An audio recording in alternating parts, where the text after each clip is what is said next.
Professor Quine, what do you regard as the central task or tasks of philosophy? I think of philosophy as concerned with our knowledge of the world and the nature of the world.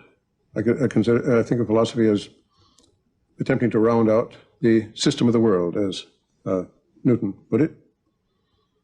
There have been philosophers who have thought of philosophy as somehow separate from science and as providing a firm basis on which to build science. But this I consider an empty dream.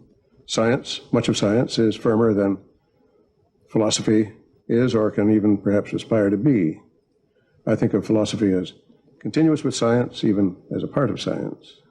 Well, if it's continuous with science and even part of science, how does it differ from the rest of science? It differs in generality and in abstractness. Science is a continuum extending from history and engineering at one end, if we think of science broadly, to such abstract pursuits as philosophy and mathematics at the other. Philosophy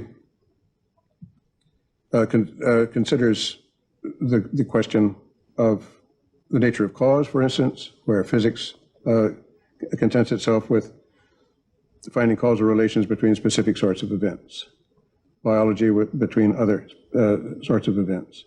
Again, whereas the zoologist will tell us that there are wombats and the physicist will tell us that there are electrons, the mathematician will tell us there are no end of prime numbers, the philosopher is interested rather in what sorts of things there are altogether. It's in these ways that philosophy is more abstract in general. In other words, the philosopher is investigating what constitutes the connective tissue of everyone's thought, including other people's thought, so that the physicist is trying to find out whether or not A causes B, but the philosopher is saying, well, but what does it mean to say that anything causes anything? The physicist is trying to find out, say, what particular subatomic particles there are. And the philosopher says, but what does it mean to say of anything that it exists? Yes. It's at this level of complete generality that the philosopher's investigations occur. Is that right? Yes. Now, do you include in this, or do you exclude from it, the age-old questions of how the world got here in the first place, or how life began? I exclude these from philosophy. How the world began is a problem for the physicist and astronomer, and of course there have been conjectures from that quarter. How life began is a problem for the biologist, on which he's made notable progress in recent years. Why the world began, why life began, on the other hand, I think are pseudo questions, because I can't imagine what an answer would look like.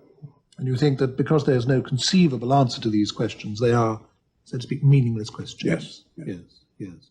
So in other words, you regard the central tasks of philosophy as the analysis and elucidation of concepts that are central to various fields of human activity, and also, in particular, notions like what it is for something to be a cause of something else, what it is for something to exist, what it is for something to be, shall we say, a scientific law, the most general notions that are, as it were, the connecting tissue of thought, and that we have to use and have to employ in the specific activities that people like scientists, or it could even be politicians, lawyers, and so on, are engaged in. Is that a correct way of putting your view?